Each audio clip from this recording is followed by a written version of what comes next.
our keynote speaker, Jim Henry, argues that our food system could be the source of transformational change for a more caring and sustainable future. Beginning in the civil rights movement, Jim has participated in most of the major social justice movements of this era, and now believes that the sustainability movement encompasses all other groups.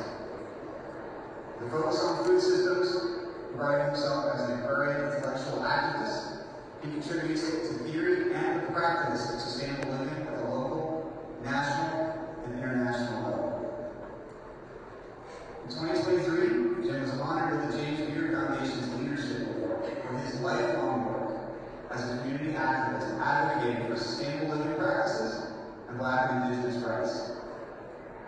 Please welcome Jim to the stage.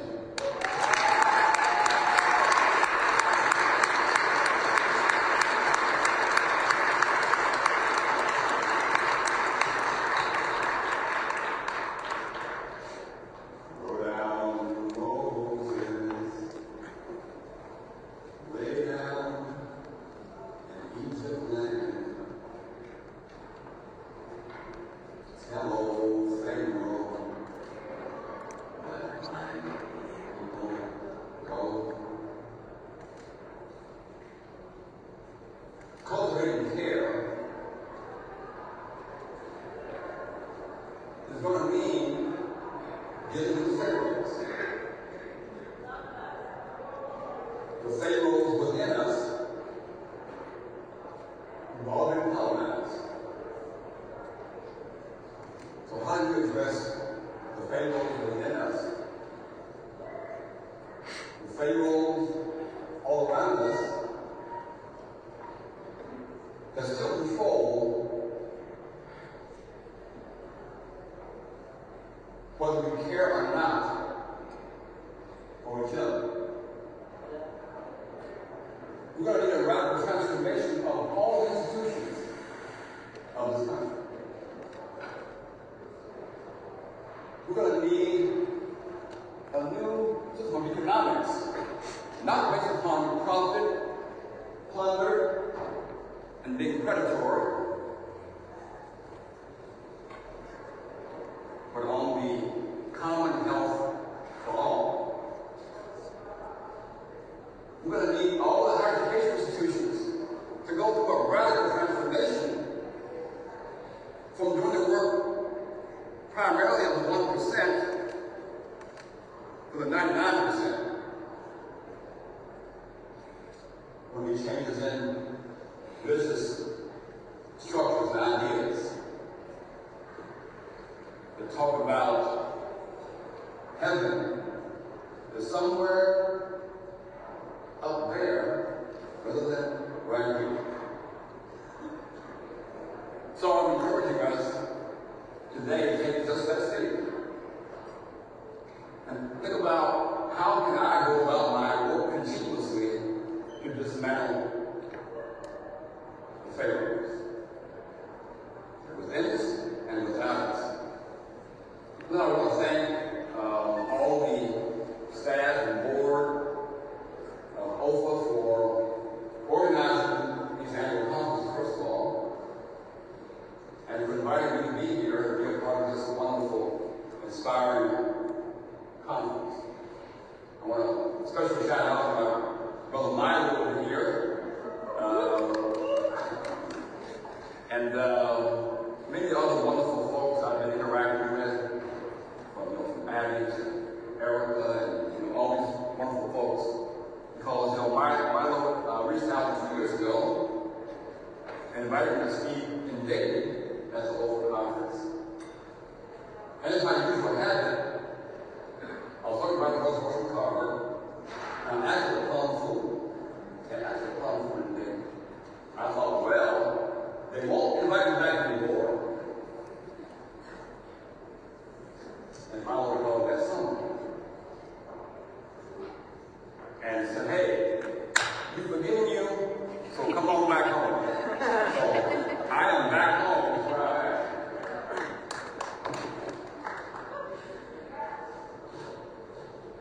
And I'm trying to put this technology in here, okay?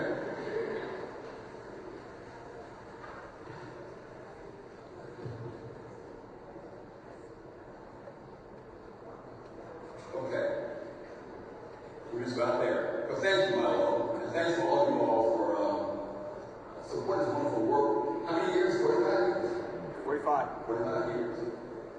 That's what we need all across the nation. In other words, people gathered together, trying to ask the major questions of the century. As he mentioned, and I mentioned in my talk a few minutes here, that food and agriculture represent the focal point of transformation. So I've got reasons for that. The focal point of transformation. And there are two examples I want to try to provide. But we're here at the Oval Conference in Newark, Ohio. And I thought, now Milo he's going to give me an open door for a variety of ways to look at that whole thing called Newark. Some questions about what it means for all of us, and I hope that we leave here with a new sense of being here and all the vibrational points that are jumping around and what it means to go home. But here's my take. Here's my take on what that word means. It means our commitment, our role is to live in ways that we are part of this new art work. I forgot to ask you all, you get older, you see now people and stuff. I'm going to ask you all first. My name is Jim Noah Embry. My brother name is Noah. Now, in the room, can you raise your hand? Anybody who's in that Noah? Okay, I don't see any hands raised. Well, I'm going to ask that question in my talk. I hope everyone here will say, my name is Noah too. Because in this century, the role of human beings is to do what Noah and his wife and children did according to the Bible years ago. But to work at preserving all of the beauty of Earth's biodiversity. We've caused extinction, the devastation of so much. Now our work is to be a part of this new awakening of the new art. But not just new art, ARK. What about the art, ARC? What does that mean to us? If you remember Dr. King's quote,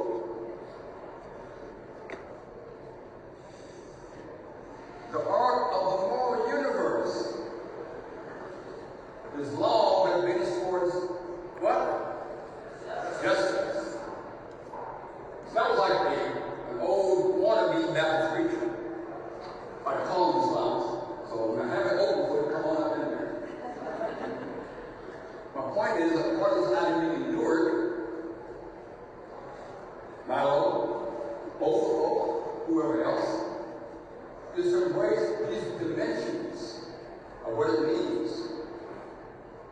We're here to understand cultivating care means caring for the human people, the plant people, the animal people, the air people, the rock people, the fire people, who are all our relatives. Man, Jim, you gotta put some heavy weight on us. Oh, yeah, we sure have. We've had a big footprint on the earth. Now it's time that we lighten that footprint and begin to embrace all of the part of our family. You know, Einstein said that he wasn't a shabby guy. You hear he was no pretty smart guy. But you read this, as human beings, part of the whole cosmos universe. Apart from the time and space, he goes on to say that the thing we're not of nature, we are. Nature is a prison. It's a pharaoh.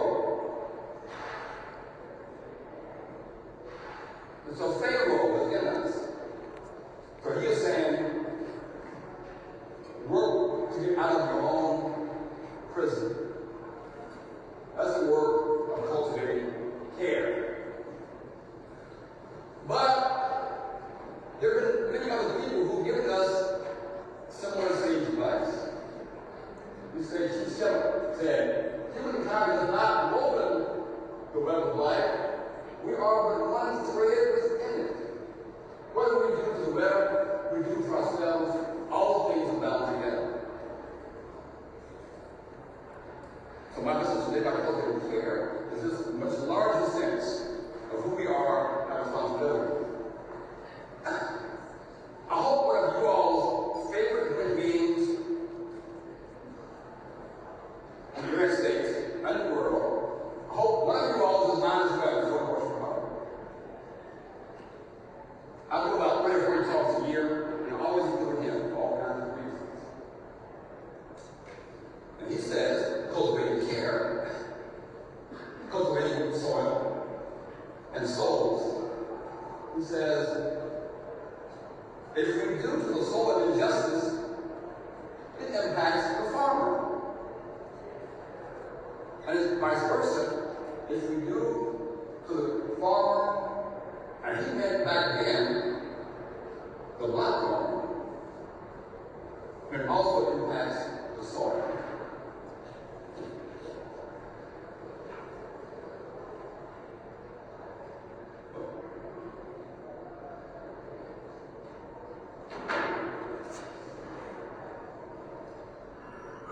Or about technology.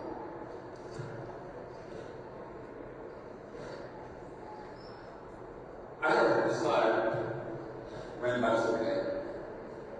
It was a slide about says made in 1960. What that means is, in America, we're conditioned to think that about a 45-degree man, maybe a 90-degree man. You go K through 12, K through 17, and we're taught to the world in a narrow way. 45, 90, if you're lucky. Maybe it's 120. I'm saying to cultivate care, you must go from 90 to 120, 180, 270, and 360. Which is also where my son, that's two the third eye, seventh chakra. Okay? That's what I'm saying. To cultivate care,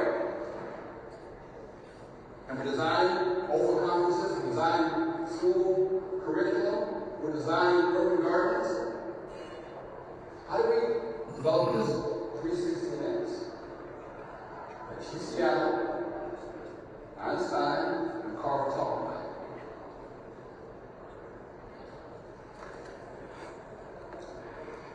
it. These phrases here I've been using for sometimes about tough speed. I've been working in this area for my whole life and been trying to keep advancing this notion around sustainability and the future and whatever else. And 3 or 4 years ago, I began working about trying to establish my own sense of pathways to the future. How do we get to a sustainable future? And right now, for me, I'm saying each of us ought to think about establishing points of principle of pathway to the future.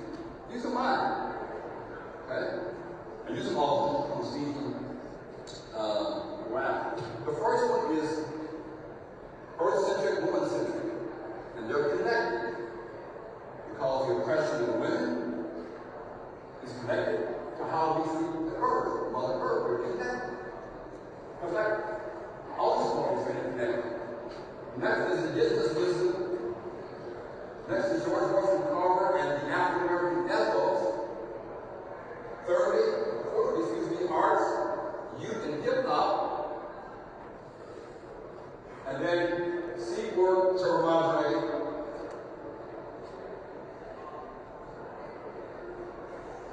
Those points.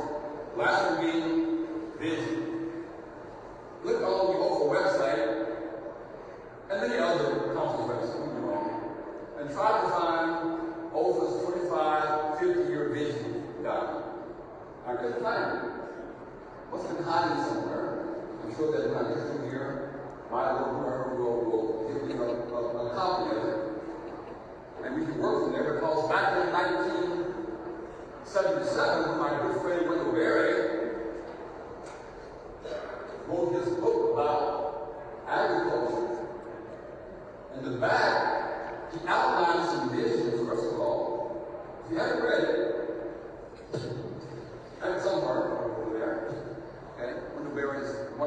class that will critique American industrial-based agriculture, what happened when Europeans came over and dislodged these 30,000-year-old indigenous people. We also talked about not just the 5-year farm bill, but how many year farm bill? 50-year farm bill.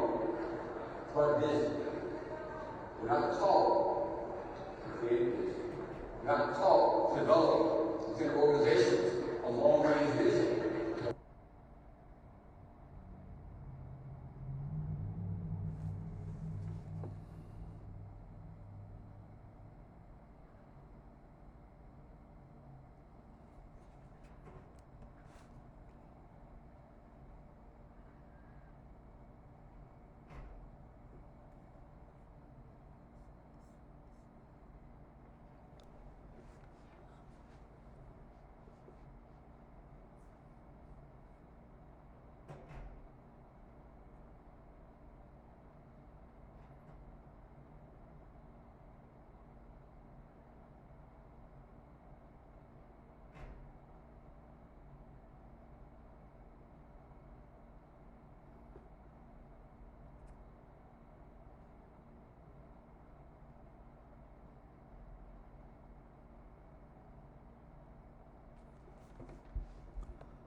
Tell you what, if you go online and look up the World Economic Forum, they meet in Davos in a couple of years, guided by the McKinsey company, and you will see they have a 25, 50-year, the likes of Carnegie, Monsanto, Bayer, PepsiCo, Coca-Cola. They have a 25-year vision, our plan, about 100 pages long. What they have. I'm not saying it's like them, I'm saying, hang on with it. So those are my pathways. And in summary, what we're looking at, it means that we won't colonize. How do we decolonize ourselves? How do we decolonize our countries? You know, how do we feminize, earthize, and become imagineers and solutionaries? First pathway is earth-centric, women-centric. And by the way, this has been recorded. Pick it up, later on online. Not PowerPoint, you're welcome to it. Okay, and those kind of things. I might walk you kind of quickly on some of them. Around the whole question of Earth-centric, one piece of what's going on internationally is this new jurisprudence. They call it rights of Mother Earth, rights of nature. In various countries, in the United States, there's been certain governmental bodies, but in South America, the likes of Bolivia, Ecuador, some of the first countries to have in their constitution rights of Mother Earth, rights of nature. So I'm going to ask my big on model there, okay? Because I'm going to ask both of people, and you all as well. Do you all have in your organizational mission statement, in your organizational bylaws and principles, the rights of nature? I'm just recommending that we all should do that. And we should be campaigning where we get Congress to do likewise. This Pharaoh of saying humans have rights, mountains don't, the water doesn't, the plants don't, is archaic. It keeps us from cultivating care. Right to nation. So, part of our work then, as we're assembling here, isn't just do a conference or to have a kids' garden or grow food and things, cover cropping and regenerative ag. That's all fine. But part of our work is to become a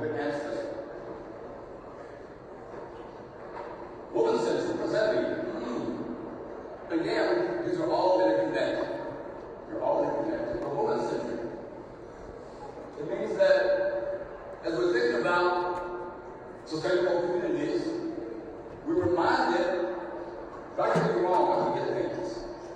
We're reminded that we all come through whom? We all come through women. We all come through women. So the future lies in how well we treat, how well we love, how well we embrace, protect women. The word woman contains woman and man. Female contains female and male. So this vision has to be about how we not only protect, love, and lift up women, but how do we give them a greater leadership role towards the future. Now, I've asked this question numerous times. I was in my soul food friends. You raise your hand. We're part of a soul food organization. Okay, they're in the house. I was over in Italy back in 2000. I think it was 16. I think it was at the Soul Food International Congress. That was me. And I asked this question among all these wonderful soul food people around the world: what is the first, very best local food? And they were kind of stunned. And what I said was, that you all can, at your own table, answer the question, what you think it is. I gotta go back to this one, y'all, I'm sorry. But anyway, what that picture is, the picture of women breastfeeding. Okay? Pictures all around the world, women breastfeeding. Because again, we come to conferences about local food and about food, and nothing about women breastfeeding. Now, how can that be? How fundamental in our whole human trajectory of 4 or 5 million years is breastfeeding. But again, that Pharaoh, that patriarchal definition of what is or what ain't food leaves out women and breastfeeding. Now, this is my tie from Kenya. Sister here, went off, we got all kinds of degrees. She came back home with a potential career of being, a diplomat and whatever else. Then she went out into the rural areas and met with the rural women who had a real hard time getting firewood. Have a real hard time with a variety of things. She said, well, maybe my role in life isn't to be a diplomat in that sense, was to help organize rural women and address their overall problems. She began from the Green Belt movement. She and her sisters planted about 30 million trees, which means they went out to the forest to gather seeds, to put it in a nursery, to then go and plant 30 million trees. The point is, what she connected in Kenya, the deforestation, the cutting down the forest with women's oppression. And they were able then to topple what they call the Moi dictatorship, bringing in a more voluntary form of government. She got chosen to be a part of Parliament and won the Nobel Peace Prize. That's when we connect these issues called environmental issues with women's oppression. One example, if you go to India, my dear friend Bangla Shiva is very similar, almost school, came back with a PhD in physics, went out in the rural areas, the Chipko women, the free people, met with them and changed her whole life. Read about it. India. This book here is written by a dear friend of mine, that is the owner, who also wrote the book Queen Sugar, that Oprah Winfrey brought the rights to it into a TV series. This book symbolizes woman-centric. On the front cover are 2 sisters, good friends of mine,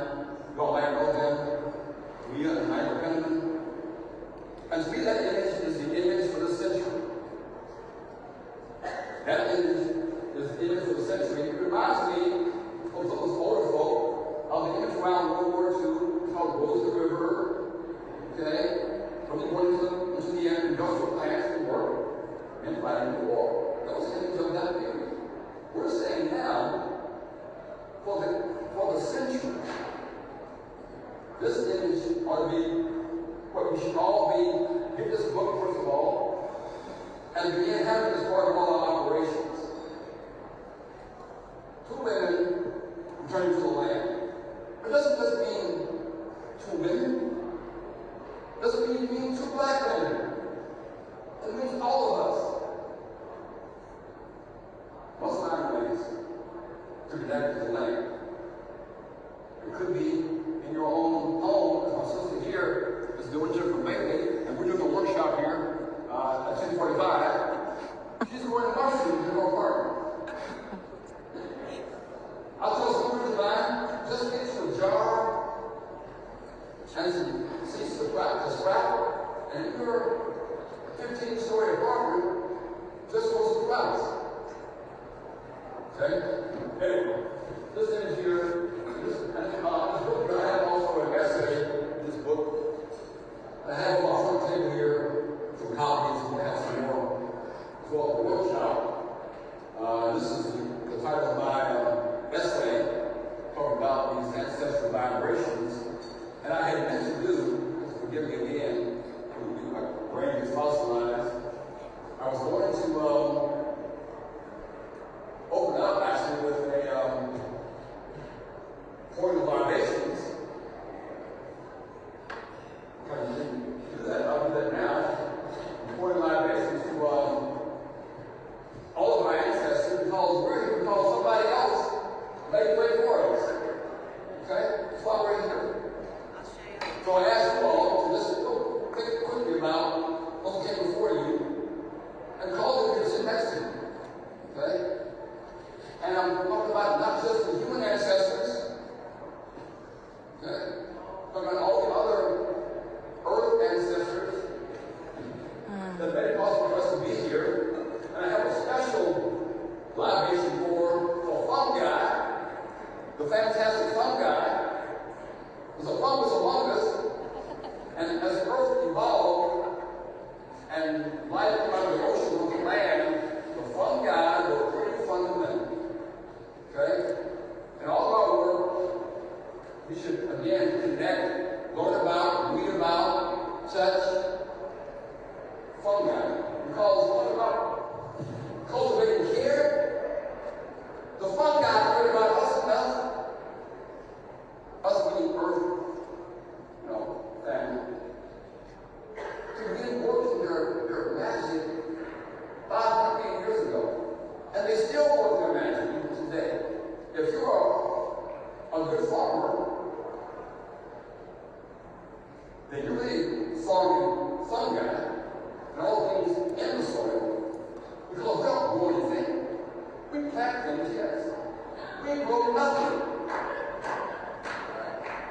With the soil, the water, the sun, the air, the moon, is what grows them. So, understand, I invoke the ancestors, thank you for allowing that. There's a book here about Leah Penniman. It's also, for me, a book about cultivating care. Okay? I want to be a part of all you all reading material. Probably not black. And again, I'll say this book, you can read the title of it. Look at me, farming while European, farming while Asian, farming while gay queer, farming while young person. Okay? Read it that way. It's a wonderful book that helps us understand about rituals as part of this whole idea of cultivating care. Because sometimes in our construct, we leave rituals out, like they mean nothing. She is saying rituals help establish and ground a community of care.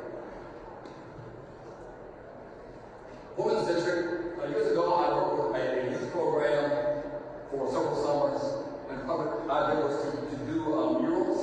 They're still hanging in Lexington, and even back then, 2008 and 9. I was pitching this idea of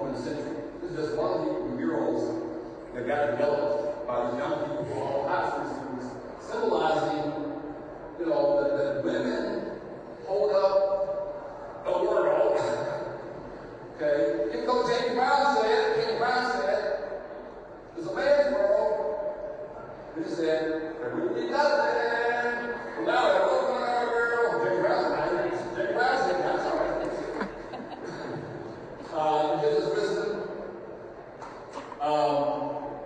Again, we've put in a culture where we've caused a decimation of 90%, taking land, stolen land, using land. I'm saying now, the way forward has to be how well we embrace, understand, connect with, relate to, be in right relationship with indigenous people. They are an essential pathway to the future. Okay? When I was in Tennessee back in December, organizing a food conference there in Tennessee, I reached out to the chief of the Cherokee Nation in Oklahoma, North Carolina, and invited their involvement. I said, wait a minute. Y'all could have called us. You picked us for the girl. I said, no, brother, we need you here. So he sent to Oklahoma, Brother Chief Hoskins, sent 2 people to Tennessee with us.